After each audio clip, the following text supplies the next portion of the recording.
It's the Lonely Island and Seth Meyers podcast. So exciting. Jorm gave us a warning that he was going to be 15 minutes late, and instead he was right on time, and he hurried, and we're going to give him all the time he needs to just settle in. As usual, the F train was on time. And It's great. Easy peasy. Had nothing to say about it. Jorm, you know what else is right on time? That body. Oh, yeah. Do you want, should I? I'll wait. I'll wait to take off the top. Lift up that shirt. Please do, all because mammal. we got a lot Part of mammal. We got a lot of grief, and I think most of the feedback we receive couldn't be more fair. Right. And I think the last episode somebody wrote in, Here it comes. 32 minutes correcting previous errors, 1 minute talking about the short, 11 minutes talking about pictures we can't see. Wait, by the way, while I'm doing that, Andy's literally just waving his iPhone in front of the camera. Another thing people can't see. Why don't you just, you know what, Jack Black? He obviously wants to get it out. Right out of the gate? Whoa. Yeah, I mean, you're waving a phone in my face, dude. Spelling bee. Spelling bee. Well, Clean? let's just say 5 minutes before this started, I rocked it. Let's go Quibby clean. Wow. 62 words, 363 points, 3 pangrams, and it felt so good on a pod day to just rock it and rip it and know that Seth probably has like 3 words. I've got 14 to go, and I also wanted to use the last time before the pod doing my word games, but of course I can't because I have to get ready for the pod. Yeah, but I don't. Andy, how many words are there today? How many words are there total? What did I say? 62 maybe? Yeah, it was a big one. All right. Then 62 to go for me. Nice. Easy. So you do one a minute, and probably by the end of the pod, you got it wrapped up. Do you guys ever feel like having glasses is like, shouldn't be like a right? It should be earned, and that maybe I'm going to get my glasses taken away? Like somebody's going to come in and be like, no, not worth it. Like people with glasses need to be smart. Well, I feel like glasses implies smartness. I see, Like you I see, read I so see. much that, so I feel like I'm going to get revoked pretty soon. I think once you're past a certain age, everyone has glasses. If I hit that? Yeah, definitely. Yeah. It's either readers or the other ones. I got to figure out how to store glasses. I put them down. I put them face down, the lenses. I get these like cheap reading glasses. They're so scratched up so fast. I just got to get better at it. Maria Nice. gets hundreds of them. And then she gets mad that I take them. But I'm like, there's literally like dozens and dozens of glasses around the house. GlassesUSA.com, guys. Check it out. And they're a great service. And what else? What else we got? Check out CVS readers. You can get them right at the checkout aisle. So you won't do our live ads, but you're happy to do ads for people who don't give money. to the pod. Absolutely. I just think people look cute in readers, Seth. What do you want me to say, man? Yeah, readers be good. There's a ASAP Rocky song called Sundress. And that makes you horny? People, Is it about oh my readers? God. Is it No, about it's him? about, if you listen to it, obviously we can't play it here because we'll immediately get this thing, rip it off every platform. Right. The question was, are they sampling the song, Jorm's song from Everyone's a Critic? Oh, it's Now they're not, but it is fun to listen to it because it's close enough where you're like, oh, that's a fun pull. Have you ever had this depressing moment where you go to look up a song? Because that's immediately what I did. I went to old Spotify to look it up, and the last thing I had looked up on Spotify was a request from one of my children, and you just realize like how far you've fallen. Because the last thing was Pirates of the Caribbean Minions version.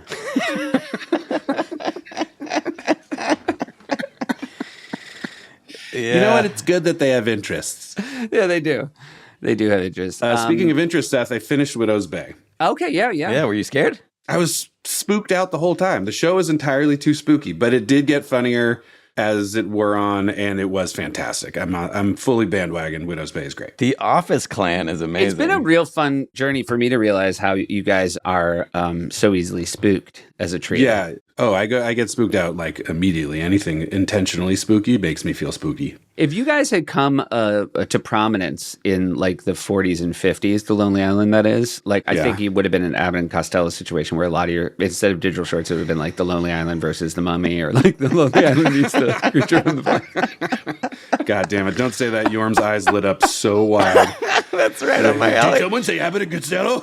I mean, it is fun to think of like the creature from the Black Lagoon, like tapping Jorm on the shoulder, who then taps Keeve, who then taps Andy, and it's just like, tap it, like just, I mean, I mean, Jorm is 3 snorks in a trench coat. He has 3 snorks and a trench coat. Had to lose a couple snorks. I did, Posh, my brother and I did a couple live tapings of family trips this week. We did one in Philly, we did one in Boston, and each one had a Q&A, and there was a healthy amount of Quaid armies before. Who were your special guests, Seth? So it's hard. It turns out, and I think everybody who does live podcasts will tell you, it's kind of hard when you're on the road to book special guests. Yeah, you gotta go where they are. In Philly, we had the local NBC traffic reporter is a woman named Sheila Wacko who used to work at Late Night as a photo researcher, and she's dynamite, and she was great, genuinely great. But then in Boston, we had Tiffany Haddish, who, can I just say about Tiffany Haddish? And you worked with her, Jorm. Oh, yeah. Last OG, right? Last OG, yeah, totally. I believe her to be a really special person. I like hanging out with her. Oh my gosh, she's so funny. We were pitching something, and every time we were on Zoom, she would just get these crazy like Zoom faces where it would be like, she's a unicorn now, but she wouldn't stop. Like the entire Zoom. We sold it. You sold it. Somebody wrote Declan walked so Aunt Gladys could run. Aunt Gladys from Weapons. I think they thought that maybe Declan was a precursor. You'll be shocked to know not that I haven't seen Weapons. Too spooky. Oh, God, yeah. I mean, if Widow's Bay did a number on you? Yeah, I don't be throwing on spooky stuff. I would say run, don't walk away from Weapons. I already have anxiety about season 2 of Widow's Bay, and they're like just starting to write it, apparently. So, yeah. Because I know I'm going to watch it because I liked it, but I'm also like, God damn it, I'm going to be like spooked out for all those weeks. Because right now they're not trying to think of a way to be less spooky. No, if anything, they're going to lean in more to the spookiness. Yeah. I don't because know. They're not listening to this pod being like, bad news, guys. It's too spooky. Seth, I also watched Rory Scovel's new stand-up special and loved it. Great. I've only seen a few jokes on social media that I loved. I love him very much. His vibe is so fucking wonderful. He's such a nut. The joke I saw that really made me laugh is how much trouble he'd be if his wife died, and saying to his kid, all right, look, we're both sad, but seriously, where do you go to school? Where do you go to school? How do we get there? Right, I'm there. Help me out. Andy. Yes? You, of course, decided to start asking us if we made you horny. Oh. Yeah. Yeah, what was that?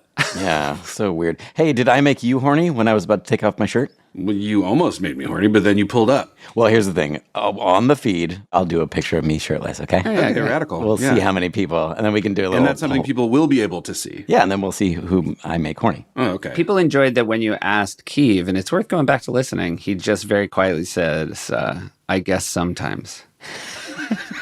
Which is maybe the perfect answer. I mean, if you spend enough time together. Nobody asking, do I make you horny wants to hear, I guess sometimes. That would spin you out way more than no. I hope someone says that to Austin Powers if they make a new one. Do I make you horny, baby? I mean, I guess sometimes, and then just walk past them. There are some good reactions in this last one. The other one that made me laugh was... Jorm said you guys were out in Silicon Valley sucking digital dick. Oh yeah, I did say that. Yeah. That's Andy, that's you have a really nice Andy. Just like you're kind of taken aback.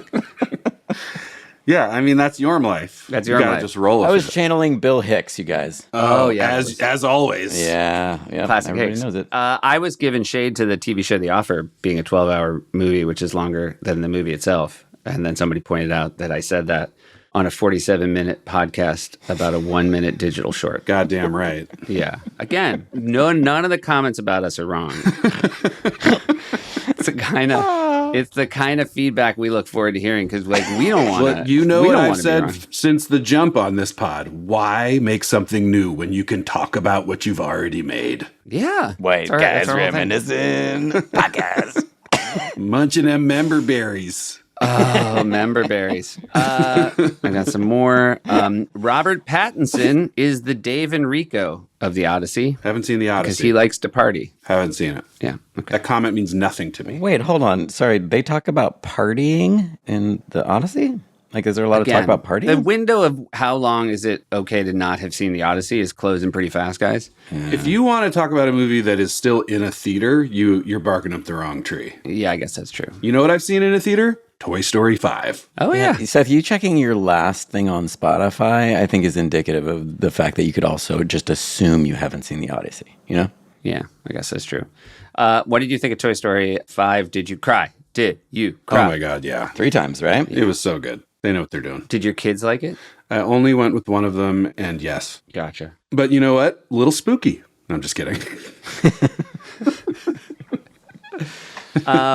There was an article about Jack Johnson in the New York Times. Okay. How's he doing? The headline, stressed, overwhelmed, have you tried being Jack Johnson instead? His Frozen in Time anthems, odes to going with the flow, are the soundtrack to a summer of hopecore. Ooh, Hopecore. Now my question is, That's new. I'll take it. here's my question. Is JJ Casuals mentioned in the New York Times? No. Yes, it is. Oh my God, we're back. We are back. Tell me how it's mentioned. He developed a close relationship with filmmaker Emmett Malloy, collaborating on a pair of surf docs. When Malloy became an in-demand music video director, he brought along Johnson as secretary. This is how they meet. Anyway, later in the article, Malloy, when describing Johnson, brought up Andy Samberg's send-up of him on SNL. In one sketch, Samberg, as Johnson, host of The Mellow Show, throws out non sequiturs, cargo shorts, ultimate frisbee, vegan cookies. In another, Samberg does an ad for JJ Casuals, shoes that look like bare feet. Yeah. I mean, what a dream to just be in the conversation still. what a dream. I mean, But to clarify, B-A-R-E, not bear, like B-E-A-R, like the bear that attacked Bethany. I mean, I Right, think, not like bear slippers. I think Quaid Army knows what the shoes look like. Yeah. Okay. I mean, Clarification. Unshoed. Okay. a guy named Kevin claims that he pitched Clean Jeans in the comments for getting a clean genius. So Yeah. and now he's claiming he's the Rosalind Franklin to our Watson and Crick because we stole his Nobel Prize. Well, it was worth it just to get that coming back at us. Yeah, I mean, Clean Gene, not to be overly harsh, Seth, like is a fucking joke, and you should be embarrassed. no, it's not.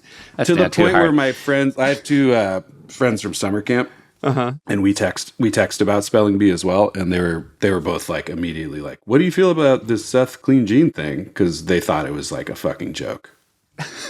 Yeah, I don't. And by the way, in case I know you were worried about being too harsh, I don't feel like that was too harsh at all. Okay, wonderful.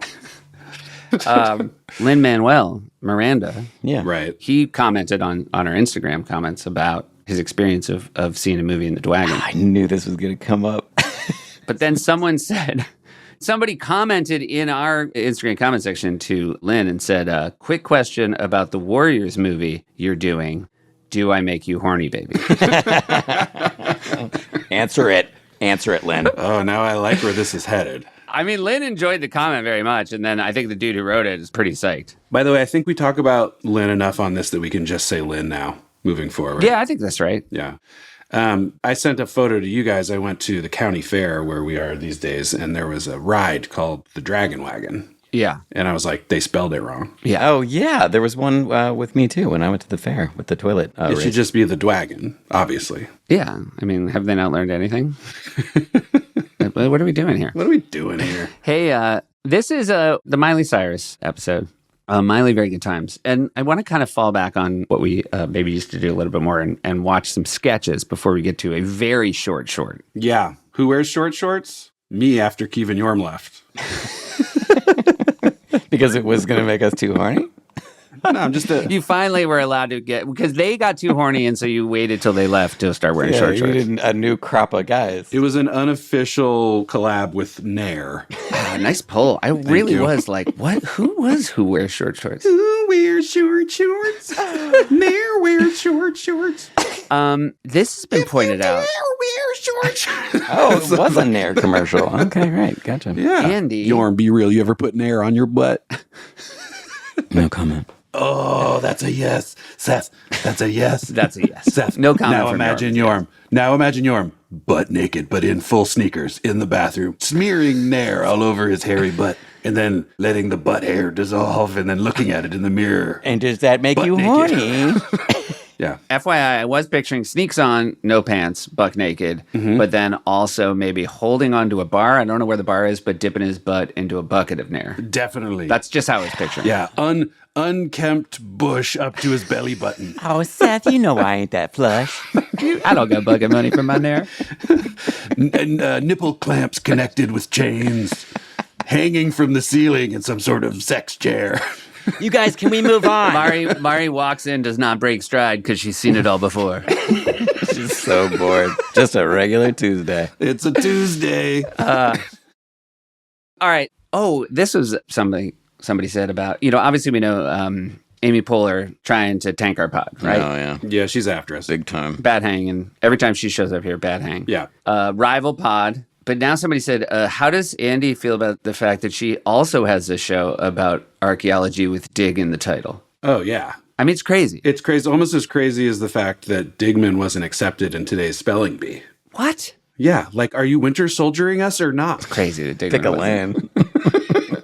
No, I think I spent the better part of my career ripping off Amy and trying to do things she had done. Yeah. And now she's clearly returning the favor and trying to bury me. Pun intended. So it's her time. Yeah, it's her time. It's her time.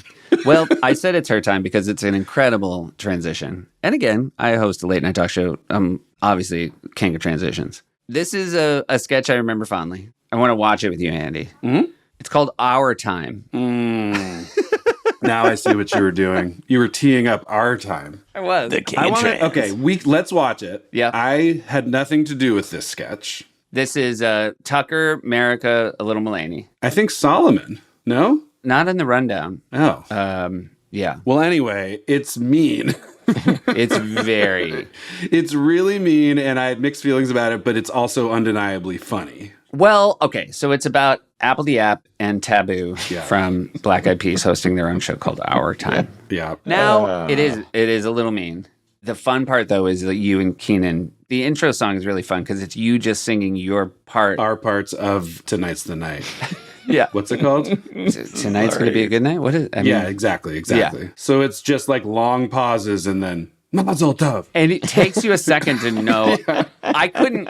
It's also funny because it's the opposite of how a Lonely Island song would be because it's just long music breaks and nobody talking. But there is a strong premise behind why. And you don't realize what the premise is until like halfway through the song. Yeah, correct. And now, show him some respect. It's Taboo and Apple D App. Oh, this is brutal already.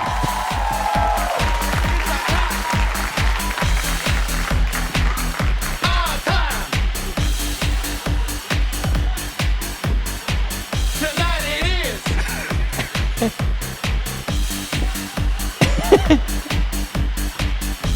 Tonight.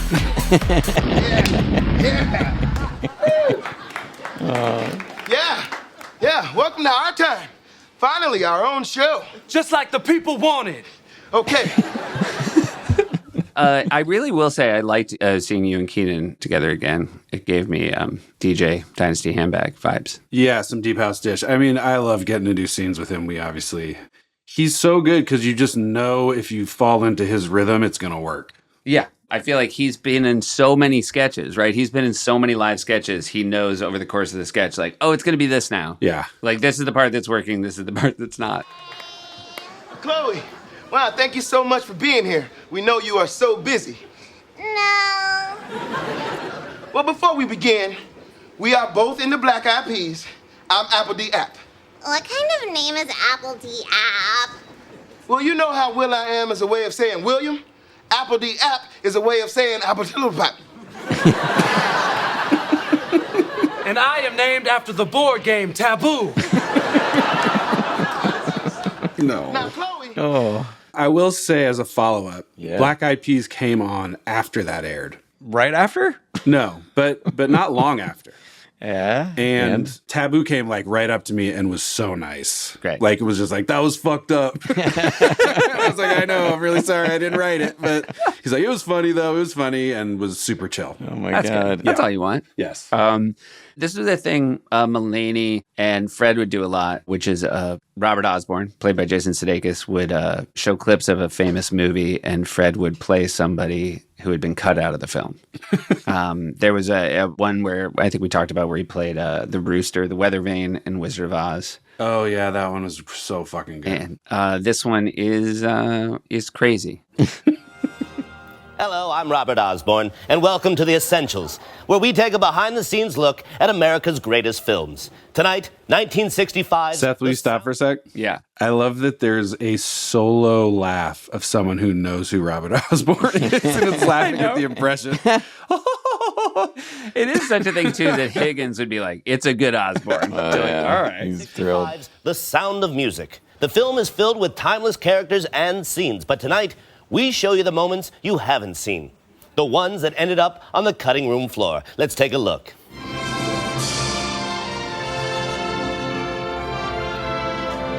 Fräulein Maria, I expect my children to behave at all times. I'm placing them in your command. Oh, yes, sir.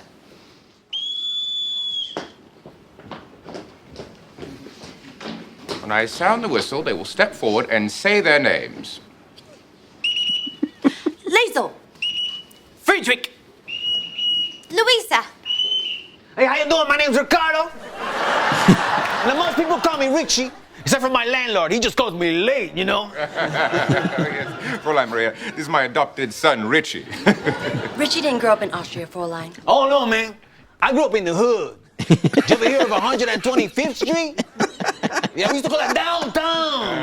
The bus wouldn't even go to my neighborhood. The only bus we had was 15 cholos holding garbage can lids. Guantanamera. Guantanamera. Though not in the original script, the part of Richie was added by studio head Daryl Zanuck as a vehicle for the 34-year-old Hispanic comedian Richie Inez Jr. With director So this is Robert just Wise basically Mulaney and Fred with their hyper-specific observation of a certain era of stand-up comedy. Probably like Freddie Prinze is the model they're using. It's fantastic. And I would say it's more for comedy people than the studio audience. But I think we're just going That to would keep be watching us. it. That would be us. As observed by our losing it immediately. Oh my God. You're in the next clip, Andy. Take a look at another lost scene. Hey, it's me. I am 16, going on 17. I know that I'm naive. Fellows I meet may tell me I'm sweet, and willingly I believe. Listen, check it out. When I was 16, I lived in the projects. And we didn't play hide and seek. We just played hide. You know, I hide behind the fridge. See a couple of cockroaches back there? Shh, cállate, we're hiding too. And you know we had that fridge on layaway, Liesel. Right. Richie, can you keep a secret? Rolf and I are in love. Isn't it wonderful? Oh, yeah. I know about love, man. Growing up on my block, there was this girl named Juanita. Ooh. She had them long legs and one of those Dominican butts. Blah, blah, blah, blah, blah. You know those Dominican butts? You know what I'm talking about? Oh, I know. He knows what I'm talking about. I need someone older and wiser telling me what to do. Listen. You sing good, chica. Don't give up on that, okay? If you listen closely at the end of that scene, you can hear Julie Andrews say, "You've got to be kidding me." Richie Inez Jr. filmed for 7 weeks on location in Salzburg, Austria. Cast members said he spent most of that time pointing out things that he didn't have when growing up. Fun fact, all of Richie's lines were lifted from the 1964 comedy album, Wanted, Dead, or Hispanic. Let's take a look at one final scene.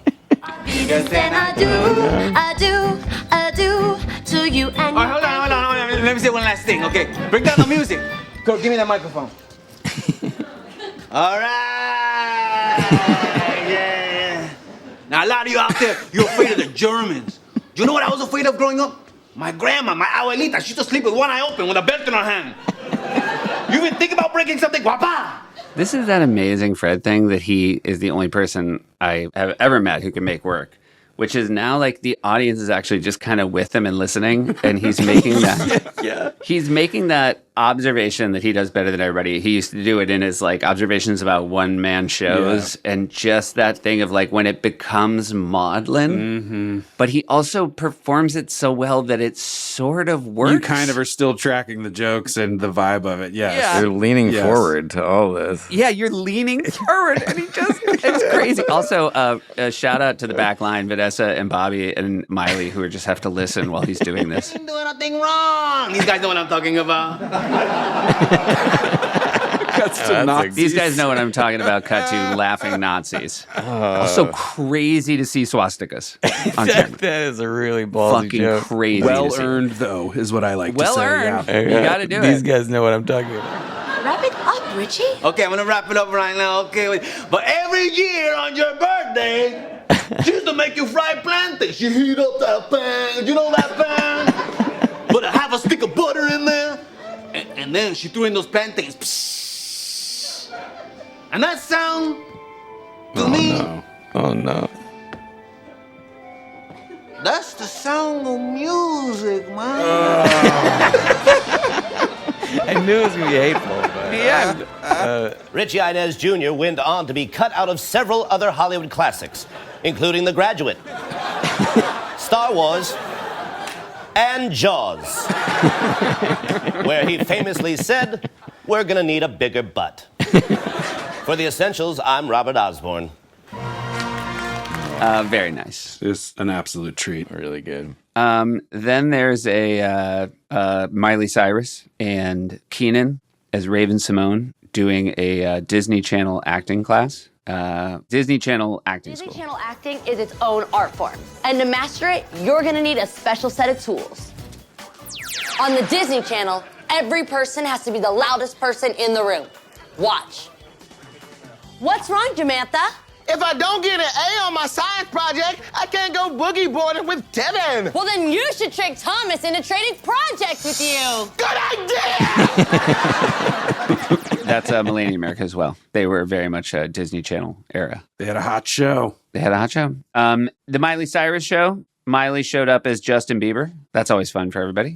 Vanessa playing Miley, and then Miley herself showing up. Mostly just fun to see how somebody like Miley Cyrus perceives a Justin Bieber impression. Kind of in the outfit he's wearing in The Roommate, like a week previous. Yeah, week previous. Yeah. Anthony Crispino, Secondhand News, one of my favorite of Bobby's update features. We've talked about him before, but he gets the news a little bit wrong, and it's really fun. And your favorite Fleetwood Mac song, right?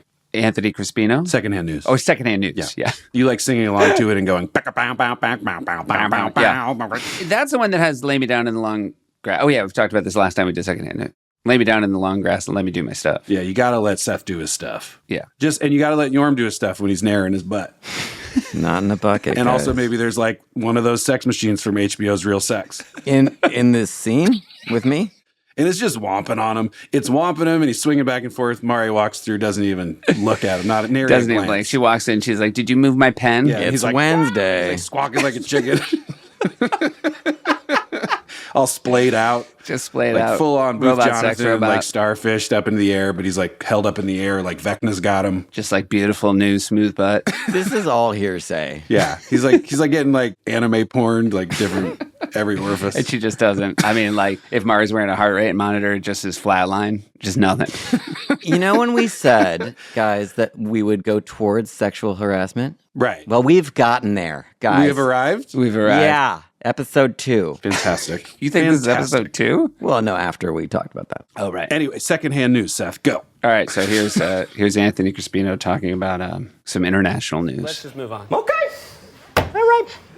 So, you hear about this, situation in North Africa, though? Yeah. There's this wizard over there causing all sorts of trouble, Gandolfi. No. He's not a wizard, and his name is Gaddafi. Pretty sure. I'm pretty No. sure. I'm It's pretty not. sure It's not. Gandolfi, sir. No.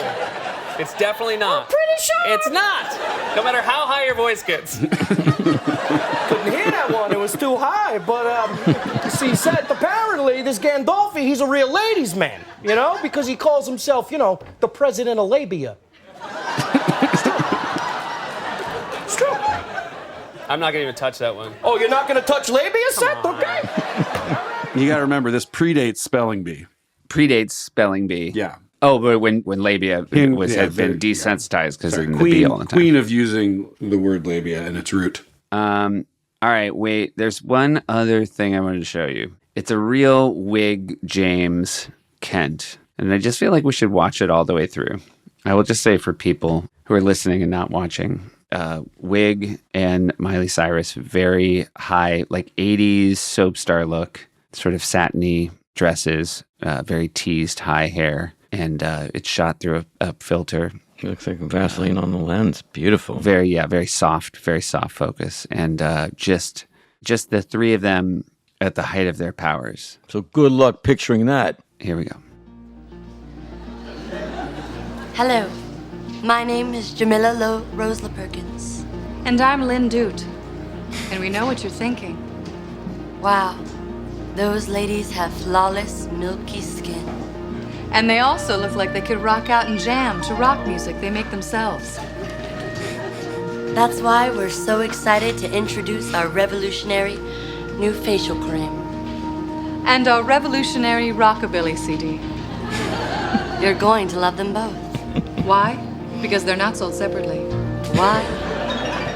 Because they're not, okay? Oh, no. This cream locks in moisture and fights fine lines. And this instrumental rockabilly music really rocks the jam. What are they talking about? This.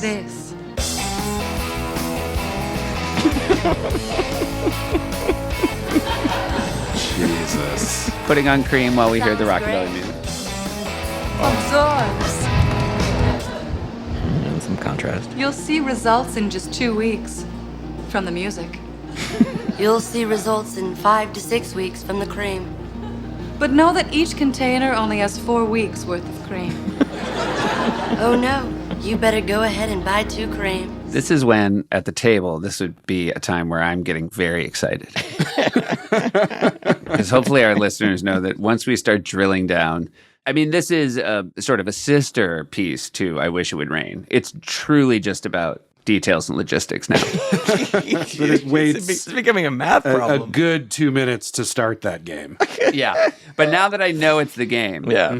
I'm over the moon. Also, was it an accident that it said 5.5 weeks on the screen when she said 4 weeks? Who knows? Yeah. Okay. But the good news is, you'll get another CD with that second cream. 2 creams, so you won't run out. And 2 CDs. One for you, and one for your car, or your friend. But if your friend likes the CD, she's eventually going to ask you about the cream it came with. And just know that with that cream, you're going to get another CD. Or more. So remember, every time you get a cream, there'll be at least 1 CD in there as well.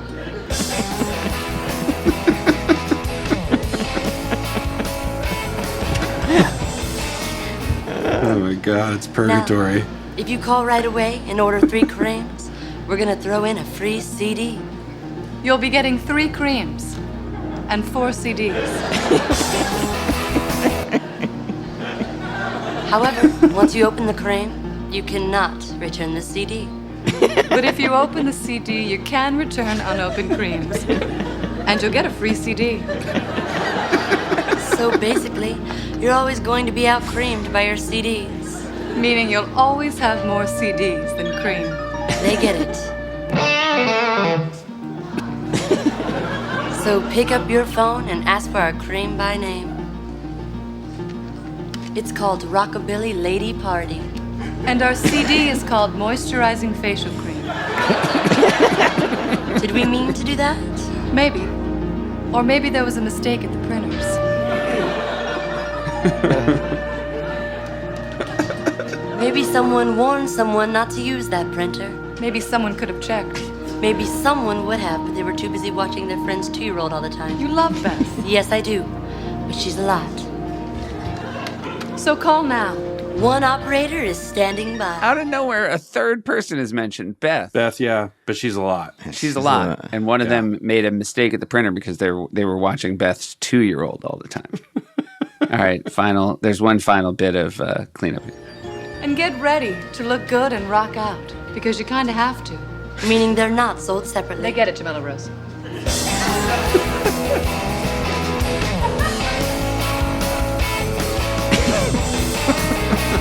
Cream and CD sold separately. Just fun time. I think my favorite part is that they're not sold separately, but you do get a CD with the cream, right? And then they repeat that they're not sold separately. Yeah. Oh, no. I get it. No, I get it. Yeah, they're not sold separately. Yeah. All right, so Beastly, what was Beastly based on? There was a movie called Beastly. And so this is just, again, we're just remaking The Roommate with Beasley. Yes. I guess we didn't get voice notes from John and Rob this time. Fuck. No. Fuck. Should we just make them up? Oh. So Beasley, an arrogant and cruel student prone to humiliating, unattractive classmates, is cursed by someone he hurts and physically transformed into everything he despises. The only solution to the curse is to find someone that will love him as he is. Oh. That's the plot of Beasley. We'll get voice notes from those dudes. Yeah, we'll throw them on retroactively. Yeah. But yeah, it was another week of like kind of not sure what to do. Roommate had gone nice and easy. Yeah.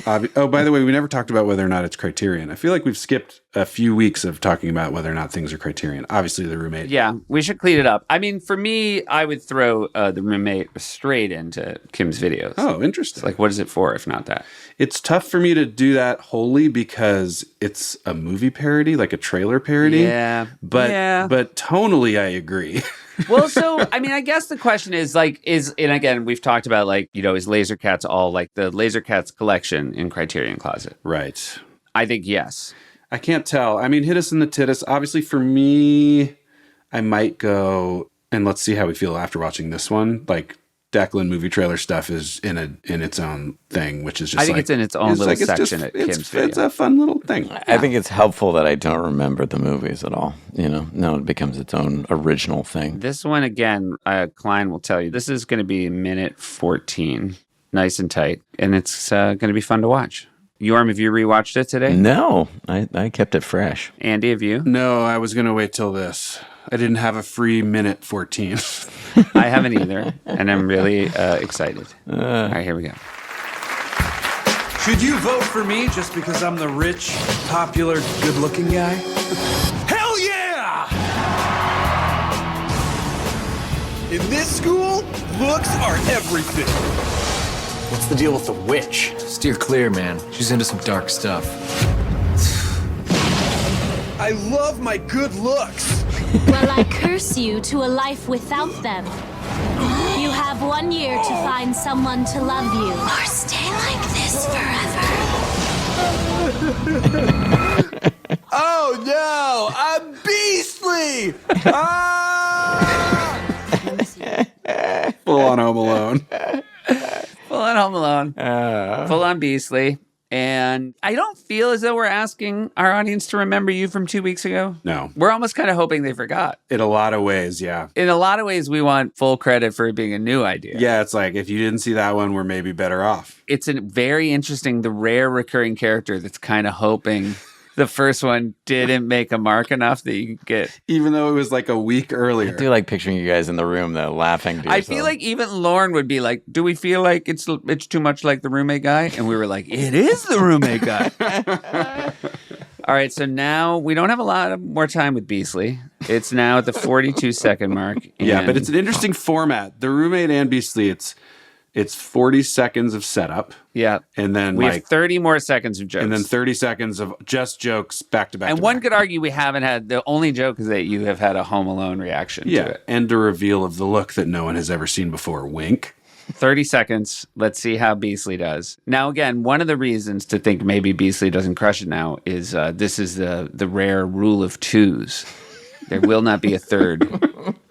There will not be a third. Well, as long as the show is on, that window is open, Seth. You're right. If Lauren wants to keep doing it, he's going to keep the door open to Declan. That's when they said, do you want to end in season 50? He was like, then there's no third Declan. All right, here we go. Let me see your face. Pretty gruesome, huh? I've seen worse. Really? No, dude. You look like I misjudged you, Declan. It's what's on the inside that...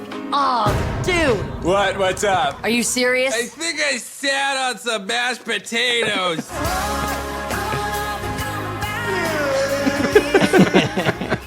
Jesus. Miley Cyrus playing the girl, and then you turn around making a groaning noise, and you're played by Gene Hackman. So it's a different actor playing Declan this time. Yeah, last week it was, or 2 weeks ago, it was Ben Kingsley. Yeah, Sir Ben Kingsley, yeah. Sir Ben Kingsley. All right, home stretch, 9 seconds to go. Couple more jokes. We've called back. Sometimes people turn around and Declan is naked on a bed. Eating a big... This time you were eating fried chicken and you sat on mashed potatoes. That's right. calling back the John Solomon. That's right. On a piece that John Solomon worked on. That's right. That's right. Beastly. I'm pregnant and it's yours. You're a man and we haven't slept together. Bird Rango. Beastly. Beastly. Rango. I got no problem with the way that ended. Rango. Oh, Solomon sent a voice note that fast. He did? Great. It's such a great age that we're living in that you can do that. I think it's relevant to note that Andy and I met at the MTV Movie Awards, where it was our job as writers to insert hosts into movie parodies using existing footage. And I think you can kind of see that expertise at play here in Beastly, where with Rob, we were able to make the first 30 seconds of a minute 15 or so piece fairly unintelligible, kind of hard to figure out why there's a witch there, where they are, what's going on. And then obviously craft kind of blue chip jokes like Andy sitting on the bed with his legs spread naked eating fried chicken, which is an exact repeat of the beat in Beastly 2 weeks earlier where he's sitting naked on a bed. And, obviously the Rango joke at the end. That's all kind of why I worry that Beastly might have kind of soured Lauren on wanting to include Declan as a character in the 50th anniversary of SNL. But I don't know. Thank you, John. Blue chip jokes. There was also a nice moment with your co-writer, because it wasn't just John Solomon, it was Rob Klein. We asked him if he wanted to join the pod today, and he said he couldn't because he's watching the Twins all day because he has twins. And Jorm, you actually thought your first read on it was that he was watching the movie Twins all day. Which I thought was a better excuse. I mean, I'm sure it's fun. It's a very watching funny thing Twins. to ask somebody to come on our podcast to talk about a sketch they wrote, and they would rather just watch the movie Twins. I mean, who all wouldn't, day. to be fair? Yeah. I respect you guys getting out and being like, this might not be a thing. Yeah, I liked the roommate jokes more. Mm-hmm. I liked saying Rango a lot. Yeah. It showed on your face. Still wish your head had turned around. The guy in the movie doesn't know the movie he's in, and in fact says it's a different movie and gets corrected by the other person in the movie. That's something I like. That's a real Shy Ronnie vibe, too, this one. Declan has a little bit of crossover. There's a Venn diagram there. Yeah, no doubt about it. He talks different, though. Oh, that's true. Yeah. I'm going to try one more time. Welsh name that I keep saying wrong. Reese Ephens. I think it's Reese Ephens. Okay. Anyway. Hey, Andy, somebody said your Don Pardo impression sounds like a sleepy Nicolas Cage. So I'm going to address that, but just to be clear, we're moving off Beastly. Yeah, we're done. We're done. Did you have more to say about Beastly? No, I don't know. I mean, it's going to be the name of this episode. Yeah, that's true. All right, keep going. I thought it was fine. Yeah, it's fine. Roommate, stronger. It had the advantage of the discovery, of this new idea. This new world. It's late in your run at this point. It's late in your run, and people are like, whoa, he's got more in the bag. Whoa, he's been saving Declan. This don't ever run out. This isn't like Shy Ronnie at all. Kim's video on Roommate. Do you think you were Declaning? This was your way of trying to make it easier for Lauren to let you go? You were like, if I just got to keep hitting him with Declans, he'll be like, it's time. I don't know. Yeah. I don't know. I mean, it's somewhere between that desperation and exhaustion, I would say. Yeah. But I also liked the look of the character, and I liked that we had an idea already. It's fun. I bet you were in a good mood when you were in full Declan gear with Klein and Solly. Yeah. It was easy to shoot. Yeah, it looks good. They did a good job of cutting it in. It's a good positive. It was easy to shoot. Yeah. You were with people you liked. Oh, was I ever? So, sleeping in a cage. Do you think that's a fair hit on your part? I mean, kind of everything I do is a little bit that, right? So just now as sleeping in a cage. Yeah. Sleeping in a cage doing SNL intros. Give me like Mikey Day, Andrew Dismukes, James Austin Johnson. It's a Saturday Night Live. I don't know. I'm trying to make it sound more sleepy Nick Cagey. Yeah. Because my Don Pardo is more like that, All right, now just do a wide awake Nick Cage. Give me a Michael Che. Give me a Mikey Day. And your host, the Ayatollah. I don't know. I'm not locked in. If I'm being honest, I'm not locked in. You're not locked in. It's fine. It's fine. Sometimes people, in the comments, they'll have a time code, and then it'll allow me to reference something. Like, for example, the way you said "oh," right, or the way that Keith said "I guess" sometimes when you said "I'm making you horny." Yeah, from earlier in this episode. Yeah, yeah. And someone in last week's episode wrote 4308, and then they just wrote "shout out to time codes." And so I thought they were shouting out how helpful they are, but when I clicked it, it was me saying "shout out to time codes." Works on so many levels. If you do enough episodes of a podcast, you eventually will say something like "shout out to time codes." Yeah. Yeah. A lot. You're like, what would happen in my life to make that be a thing I say? If I told you that a few years ago, it'd be like, someday you're going to say publicly, "shout out to time codes." You'd be like, fuck off. Fuck off, Sam. I doubt it. I'm not some boring dweeb. I got a talk show on television. I'm not going to do a different medium that's time code dependent. Like, I'm young. I'm a young man. All right, dudes. All right, dudes. The last of Declan. We won't see Declan again for a while. Wait, hold on. Ever, so right? I'm gonna say Kim's video for the roommate, not for this one, and then I'm curious what Keith thinks. And then we didn't talk about the creep. Oh, yeah, Criterion for sure, for show. Seth's not sure. It does not have my vote. I feel more conflicted than I thought I would be based on its quote-unquote success within our canon. Wait, so you wouldn't have before it was successful, and now that it is, you don't. Well, I'm not sure. It makes me think it's a candidate for it. For me, the creep misses. There's a big laugh missing for me on the creep. Okay. I don't disagree. Can I tell you my reasoning for keeping it? My reasoning is actually has to do with musical stuff. I had always wanted us to do a dance song, even if I was fucking cut out of it, like if my friends weren't pieces of shit.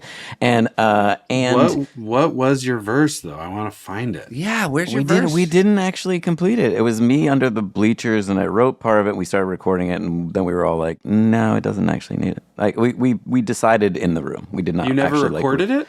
I think I may have started it, and I can't remember, but maybe it felt redundant or something. I can't remember what our thinking was, but yeah, it's not on wax. It's not on digital wax. Okay. But to me, like in the same way, Brass Monkey was, like a little bit of our Santana DPX. Like it's a song that should be on an album, and to me, just because of that, it is canon. It is. I don't want to say canon. I think it's all those things. I think it's canon. I think it's a great album song. I just think when we talk about Criterion. So you're basing that on just like how many laughs then, like joke wise, it has to like hit a certain bar for you, and it didn't. Yeah. Okay. I think we're not using canon correctly. I just want to point that out. I think so too. Yeah, canon is like the lore of a world created in a story or a show. Well, then I think we are. But you know what? I'm not as good at spelling bee and definitions. So. That's true. Andy's right. Andy is right. It is. Fuck, really? Yeah, but you can say you know I only repeated Jorm because he said it so confidently. That's what you need. But isn't there a different way of using it, which was the first way I used it, which is in our canon, like canon of work? Is that a different thing, or am I wrong? Yeah, well, it's... That's the way I was using it. It's that movie event is part of the official story canon. I was also saying that it was explosive, like a canon. You guys were saying it was canon, like the way people talk about like a story point or something in like Lord of the Rings or Marvel or something. I was saying it was part of our canon of work, an accepted body of official, genuine, or highly respected writings and creation. Interesting. You know what I mean? I meant like canon, like kaboom. That really went off with a shot. And I was talking about the camera brand. Okay, 6. So we're all on the same page. Yeah, or different pages, but all put together. It's the one most important thing is that this episode never ends because it was the most important one ever. The band Cat's Eye was on The Tonight Show with Jimmy Fallon, and it kind of felt like they were doing the creep. Oh, really? Yeah. I gotta check it out. Yes, you sent that, Seth. The dance move was, and I'm sure they have a fan base that is cool and laid back and wouldn't take this as a criticism, but they look trying to shit. Keith couldn't be here. We didn't mention that. Oh, yeah, we should have mentioned that. Schedule didn't work out, but... he's on Keith leave? Yeah, he's on Keith leave. I'm sure that he's already sent some in and you've been hearing them already, but if there's any Keeves Greaves... Or Keeves Agreeves or... Keeves Greaves. I'm not going to fight that. Or Keeves Peeves. Keeves Peeves. Yeah. This would be a spot for those right now, Keeves. You could just hit us in the proverbial tittus. Hello, everybody. It's Akiva. Sorry I couldn't make the episode this week, but I also wasn't there at SNL this week, so it kind of works out. I've just been listening to the app, and I got to say, guys, I love it. I'm a big fan. Quaid Army. I know that sounded sarcastic, but I really mean it. The Creep is Criterion, and you're wrong, Seth. Andy, I can tell you're on the fence, but Jorm, it is, and you don't have to defend it. It just clearly is. And then The Roommate is not Kim's Video for me, but I don't have specific complaints except for maybe that it just feels kind of slight and lazy. But is that specific? I don't know. And then Beastly, obviously Criterion. All right. You know what's one of my thorns, my Jorm thorns? Yeah, what's your hit Jorm us with the thorn, Jorm. Okay, so I remember this. This was a real Jorm thorn at the time. So I was in Spain. I was at a McDonald's. I was trying to get some ketchup. And I was like, ketchup? Do you have ketchup? And they were like, huh? And what? Okay. Ketchup. Do you have any ketchup? And then they were like, oh, it went on for a while. And then she was like, oh, catsup. And I was like, are you kidding me? Fucking, that's like the same word. Anyway, cat's eye sounded like ketchup. Jesus. Fucking crazy that you get money for this. You fucking love it, bro. I didn't say I didn't love it. Andy, it feels like that maybe the telling of that story is your Jorm's thorn. We've all got our thing, guys. What is it? Nothing rhymes with Andy that is like an agitation. Andy's. I will tell you that I feel like I've been doing this podcast long enough, or maybe just known Jorm long enough. The minute he said catsup, I was like, oh my God, that's what Cat's Eye made him think of. I knew where. I was like, what was that? I was like, what you is speak this? Jorm. Yeah. I'm like, oh. What about Andy's Randy's? Because he's so horny recently. Or like Andy's Candies because candies give you cavities. Oh, yeah, that too. I'm workshopping it, Seth. I don't need the judgment, dude. I'm sorry. Yeah, sound off in the comments about what Andy's complaint should be called. Or maybe it's just like Jorm Thorne's Andy's version. We just gave up? We gave up with wordplay? What episode is this? Finally? I don't know, 1,700,000. Oh, Kevin Miller pitches Sam Burns. Oh, not bad. I got a Sam burn. Something that burned my butt. Yeah, just like the Nair did on and Jorm. he's like swinging back and forth, just squawking. Mari walks in. Sex robot chasing him around the room like he's a piñata. He might as well be a ghost. Yeah. Andy's Randy's. There's nothing Jorm can do that can make Mari act like she's seeing it for the first time. That is very true. Let me tell you, she is bummed out. He's like, oh my God! It's happening again! Look at me! This is to get the hair off my butt and nothing else. I don't enjoy it. Fucking HBO real sex pistons just firing. This stuff is expensive. Toes all curled. Andy's Randy's. Anyway, that's my friend. That's your dear friend. All right. I know that I don't say this often enough, but I love you guys. Love you, buddy. I love you too. Later, Arnold. Later, Quades. Later, Keeve. Later, fellas. Jorm, love the ketchup story. So good. Seth, Cat's Eye is well loved in this household, and I don't appreciate what you were saying. Hands off, Gabriella. Gabriella, hands off, Gabriella.